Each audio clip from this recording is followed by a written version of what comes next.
Hi guys! Magandang gabi. Welcome back po dito sa Gandara SRU channel. Andito na naman nga po ako ay nag-iisa ninyo nagmamagandang ka-legendary guys nagbabalik sa gabing ito para magatid sa inyo ng panibago na naman pong update, latest happenings, mga balita na may kinalaman sa Itbulaga at sa loob at labas ng showbiz. Kaya naman kung isa ka sa mga hindi pa nakaka-subscribe dito sa aking channel, maaari lamang na pindutin po ninyo ang subscribe button at notification bell para mag-i-updated at una ka sa mga nilalabas nating balita. Samantala, ang mainit nating update para po sa gabing ito ay pumapatungkol po mga kadarwikans sa naging guesting ng KDLX kanina sa Itbulaga. So, ang dami pong natuwa. And grabe, pag-check ko po sa Twitter, pag sinearch nyo ang Itbulaga, puro pasasalamat po ng mga KDLX fans ang inyong mababasa for having them nga sa Itbulaga. So, ang guesting po pala na ito ng KDLX kanina ay para nga po sa pagpo-promote po ng kanilang concert na nalalapit na sa May 31. So, makikita nyo po dyan sa inyong mga screen ang buong detalye. Add to heart po ang pamagat ng kanilang concert. Anyway, bago nga po pala tayo magpatuloy, mga kadarwikad, so kanina nakakatuwa po no, na sila Bossing, ang TVJ and Legit Darwikads hindi po nakalimutan na nabatian bilang hinirang po no, na female TV host of the year. Kasama po niya si Kim Chiu na kung saan ay binanggit din po ni Maine Mendoza. Grabe, napaka-humble nga nitong si Maine. And yun din ang napansin ng kanyang mga fans. Sabi nga dito ng kanyang mga fans, on Itbulaga, binati si Maine as best noontime host. Maine, dalawa kami ni Kim Chiu dyan. Si walang yabang si Maine sa katawan. Mention pa niya ang co-winner niya. Tapos yung ibang fanay dyan, sinasabong nyo, idol nyo kay Maine. Kaya nga pa meron din ako nabasa na kung saan minamaliit po ang hosting skills ni Maine Mendoza and sinasabi na mas magaling pa nga daw po si Barbie Fortesa kaysa po dito kay Maine. Grabe nga naman yon. Anyway, hindi ko dinadown po si Barbie, no? Meron siyang sariling style pero hindi naman siguro sapat yun na para ikumpara po kay Maine Mendoza, di ba? Anyway, salute sa pagiging humble nga po nitong si Maine Mendoza. And again, congratulations. Sabi nga po ni Tito Sen, deserve ni Maine Mendoza ang award na kanyang natanggap.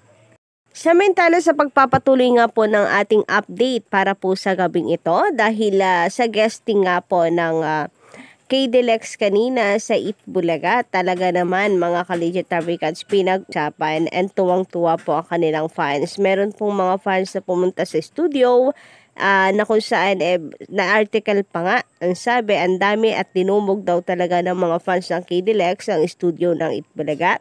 And katunayan nga po niyan mga ka-legendary cards trending ngayon sa social media. Top 9 po ang hashtag KDLX. As of 7:30 p.m., ang trending po ang KDLX Add to Heart Media Tour with 33.2k post. Grabe nga naman. Pasok po sa top 9. Anyway, kasama na rin nga po dito ang kanilang guesting sa Itbulaga kanina.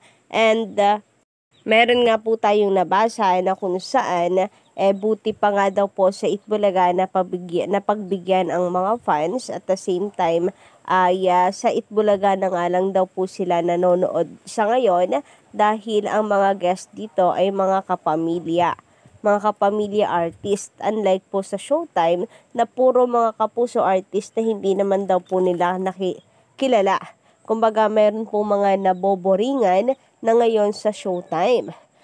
Dahil nga kaya sa conflict nito sa kontrata po ng GMA at It's Showtime, kaya binoboykot na po ng iba ang nasabing programa.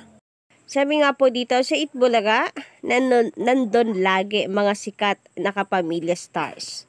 Sa Showtime, nandun lagi ang mga kanguso stars na hindi naman or hindi man kilala kung sino sila.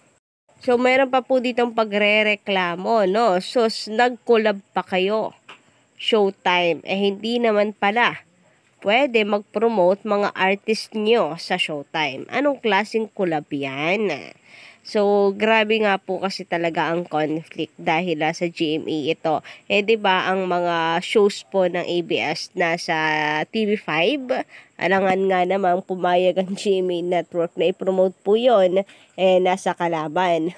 Pero, isa rin kasi sa main na reason kung bakit ganito ang mga nagiging komento po ng ilang kapamilya fans dahil sa sinasabi po nilang wala ng network war, pero hindi naman daw nila ramdam. Sabi pa nga dito, anong klaseng collab yan? Nakatagpo ang Showtime with the hashtag Showtime, my State. Sabi pa po dito sa Itbulaga na kami nanonood kasi doon na lagi nagigest ang kapamilya stars na di man lang makapag-guest at promote ang kapamilya sa sarili nilang show na Showtime. Wala na sa wisyo, oy, puro kanguso na lang na starlet ang guest nila na di namin kilala, oy. Hashtag Showtime, my State. So ayun na, parang pang-boycott na rin nga po ito, kadarikals. Hindi na daw kasi sila nga nanonood doon dahil hindi naman nila kilala ang mga ginagast ditong kapuso stars. Samantala, sabi naman dito sa Abante News, Alexa, Katie, mahigpit ang hawakan. Yakapan sa Itbulaga. Halos mapuno ang TV5 studio ng K-Deluxe Sweethearts. Tawag sa fans ng Love Team. Nang sumugod sila sa Itbulaga nitong Webes, ng tanghali para samahan sa paglalaro ng therapy ang mga iniidolo nilang sina Katie Estrada and Alexa Ilacad. Hindi naman nabigo sa pagpunta ang K-Deluxe fans sa Darwicad's noontime show dahil mukhang ganado sa pagpapaula ng kilig ang dalawa. Halatang enjoy ang Love Team sa paglalaro ng mga cards sa nasabing segment ng kapatid noontime show at nagbiro pa si Alexa na pawis na raw ang kilikili niya dahil sa excitement at sobrang stress. Sa kalagitnaan ng kanilang paglalaro ay pinagbigyan ng dalawa ang request ni Vic Soto na mag-duet sila. Kumanta ng live on stage sina Alexa and KD bilang pagsample sa kanilang concert na mas lalong nagpakilig sa mga tao sa studio. At mukhang yon ang pampaswerte nila dahil nabingwit ng K-Deluxe ang jackpot prize ng therapy niya. Komento ng fans, nakatulong daw ang mahigpit na hawak at yakap ng dalawa sa isa't isa habang naglalaro para makuha ang swerte. Samantala, kakilala at kaibigan pala ni dating Senate President Tito Soto, Bossing Vic Soto at Joey De Leon ang tatay ni Alexa na si Guy Ilacad. Bago maglaro ay nakipagkwentuhan pa ang OG host ng EB kay Alexa. Kinamusta pa ng TVJ kay Alexa ang ama niya na matagal na raw nila na hindi nakikita. Magaling na musician nga raw ang ama ng young actress. Kitang-kita naman sa mukha ni Alexa ang pagiging proud sama dahil sa chika ni na Tito Vic and Joey. Actually, nag-guest ang K-Deluxe sa EB para mag-promote ng kanilang upcoming concert na Add to Heart on May 31 sa Music Museum. Samantala, pag-usapan naman po natin ngayon mga kadarikads ang tungkol sa commercials ng dalawang noontime show na Itbulaga and It Showtime. Meron pong nagtataka bakit hindi na daw po nagpo-post ngayon o madalas mag-post ngayon ng commercials ng dalawa. Na kung matatandaan nga po dati ay malimit pong mag-post ng ads count ang ilan pong mga social media pages. Kalakip din ito ang katanungan na bumababa na nga ba ang ad counts ngayon ng Showtime. Sabi po dito, bakit wala na kayong update sa ads count or listing ng It Showtime at Itbulaga? Totoo bang ang ads count ng It Showtime kanina 69 lang? Na di hamak mas mababa sa ad counts ng Itbulaga.